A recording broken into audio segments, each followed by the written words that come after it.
पवन सिंह अगर किसी stage show में जाए और वहां लाखों का भीड़ नहीं उमड़े, ऐसा हो नहीं सकता है। सन ऑफ बिहार मनीष कश्यप चंपारण क्षेत्र से किसी एक सीट पे लोकसभा चुनाव लड़ने का ऐलान कर चुके हैं।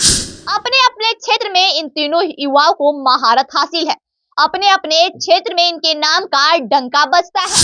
पहले है सन ऑफ बिहार मनीष कश्यप, दूसरे पावर स्टार कहे जाने वाले पवन सिंह और तीसरे गुंजन सिंह। इन तीनों ने अपना लोकसभा चुनाव में अपना दावा फिक्स कर दिया है। Son of Bihar Manish Kashyap, power star Pawan Singh और गुंजन सिंह लोकसभा चुनाव लड़ने के लिए पूरी तरीके से तैयार हैं। अब लोकसभा चुनाव को लेके चर्चाओं का बाजार गर्म है। अगर बात करें बिहार का, तो बिहार में लोकसभा चुनाव को लेके हर एक लोगों के निगाहों पे एक टकटकी बनी हुई है। टकटकी ये है कि क्या इस बार लोकसभा चुनाव में कुछ बड़ा उलटफेर होने वाला है? क्या इस बार लोकसभा चुनाव में तीसरा मोर्चा भी खोला जाएगा? आपको बता दें, इस बार बिहार के लोकसभा चुनाव में बिहार के 3 बड़े युवा अपना दावा ठोक चुके हैं। पहले है सन ऑफ बिहार मनीष कश्यप, दूसरे पावर स्टार कहे जाने वाले पवन सिंह और तीसरे गुंजन सिंह। इन तीनों ने अपना लोकसभा चुनाव में अपना दावा फिक्स कर दिया है। तीनों का कहना है कि टिकट मिले या ना मिले, लोकसभा चुनाव तो लड़ना ही लड़ना है। आपको बता दें, पावर स्टार कहे जाने वाले पवन सिंह शाहाबाद क्षेत्र के किसी एक सीट से लोकसभा चुनाव लड़ेंगे। वहीं सन ऑफ बिहार मनीष कश्यप चंपारण क्षेत्र से किसी एक सीट पे लोकसभा चुनाव लड़ने का ऐलान कर चुके हैं। अगर वही बात करें गुंजन सिंह, तो गुंजन सिंह मगध से नवादा से, जी हाँ बिल्कुल, गुंजन सिंह मगध के नवादा से अपना ऐलान कर चुके हैं कि वो इस बार लोकसभा चुनाव नवादा से लड़ने वाले हैं। फिलहाल अभी मनीष कश्यप को लेके और पवन सिंह को लेके सस्पेंस बना हुआ है कि क्या पवन सिंह और सन ऑफ बिहार मनीष कश्यप की इस लोकसभा सीट से अपनी उम्मीदवारी पेश करेंगे, कि इस लोकसभा सीट से दावा ठोकेंगे। ये बिहार के 3 ऐसे युवा हैं जो कि बिहार ही नहीं बल्कि पूरे भारत में परिचय का मोहताज नहीं है। अपने अपने क्षेत्र में इन तीनों युवाओं को महारत हासिल है। अपने अपने क्षेत्र में इनके नाम का डंका बजता है। कहा ऐसा जाता है कि सन ऑफ बिहार मनीष कश्यप अगर कहीं भी चले जाते हैं और माइक उठा लें तो लोगों की निगाहें उन पे टिक जाती है। पावर स्टार पवन सिंह अगर किसी स्टेज शो में जाए और वहां लाखों का भीड़ नहीं उमड़े, ऐसा हो नहीं सकता है।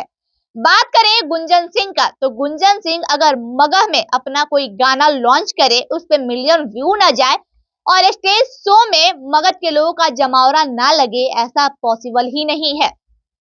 इस कंडीशन में son of Bihar Manish Kashyap, power star Pawan Singh और गुंजन सिंह लोकसभा चुनाव लड़ने के लिए पूरी तरीके से तैयार हैं। अपना कमर कस चुके हैं कि इस बार 2024 में लोकसभा चुनाव लड़ना है, चाहे जैसे।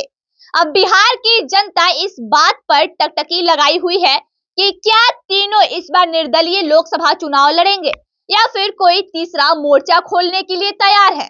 आपको बता दें, पावर स्टार पवन सिंह को बीजेपी की ओर से आसनसोल से टिकट मिला, लेकिन उन्होंने ट्वीट करके ये साफ कर दिया कि मैं आसनसोल से इस बार इलेक्शन नहीं लड़ सकता, मेरा कुछ निजी कारण है, और उन्होंने अपना पल्ला झाड़ लिया।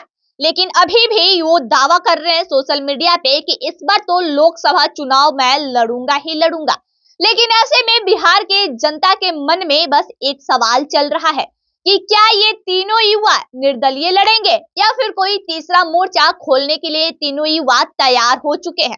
अब जरा ऐसे में एक बार सोच के देखिए कि बिहार के ये 3 बड़े युवा जब तीसरा मोर्चा खोल देंगे तो बिहार की राजनीति समीकरण में कितना बड़ा उलटफेर होगा, क्योंकि ये तीनों युवा बिहार के ऐसे युवा है जो कि बिहार ही नहीं बल्कि पूरे भारत के युवाओं के दिलों पे राज करते हैं, युवाओं के दिलों के धड़कन है। जब ऐसे में अगर ये तीनों बड़े दिग्गज युवा बिहार में तीसरा मोर्चा खोल देते हैं तो राजनीति समीकरण कहां से कहां चली जाएगी। आप एक बार सोच के देखिए, अगर ये तीनों युवा एक दूसरे को सपोर्ट कर दे, अगर ये तीनों युवा चुनाव लड़े और एक दूसरे का चुनाव प्रचार में निकल जाए तो तीनों युवा का समीकरण कहां जाएगा। क्या तीनों युवा इस बार अपना जीत का झंडा लहरा पाएंगे? अगर ये तीनों युवा इलेक्शन लड़ते हैं तो सबसे ज्यादा घाटे का सामना किसको करना पड़ेगा, ये अपने आप में एक बड़ा सवाल है। एक बार आपको फिर से बता दें, शाहाबाद क्षेत्र के किसी भी सीट से पावर स्टार पवन सिंह अपना चुनाव लड़ने का ऐलान कर चुके हैं। वहीं चंपारण के किसी भी क्षेत्र से लोकसभा सीट पे सन ऑफ बिहार मनीष कश्यप चुनाव लड़ेंगे। वहीं मगध के नवादा से गुंजन सिंह अपना दावा ठोक के कह चुके हैं कि चाहे कुछ भी हो जाए इस बार चुनाव लड़ना ही है, चाहे जैसे भी हो। लेकिन इस बार चुनाव में क्या कुछ नया होने वाला है? 2024 लोकसभा चुनाव में बिहार में राजनीतिक समीकरण कितना बनने और बिगड़ने वाला है, ये तीनों युवाओं पे निर्भर करता है। जी हाँ, बिल्कुल, ये तीनों बड़े युवा पे ये बात निर्भर करता है कि क्या बिहार में समीकरण बिगड़ेगा या समीकरण बनेगा। आप क्या कुछ कहिएगा? अपनी प्रतिक्रिया हमें कमेंट बॉक्स में जरूर दें। जय हिंद।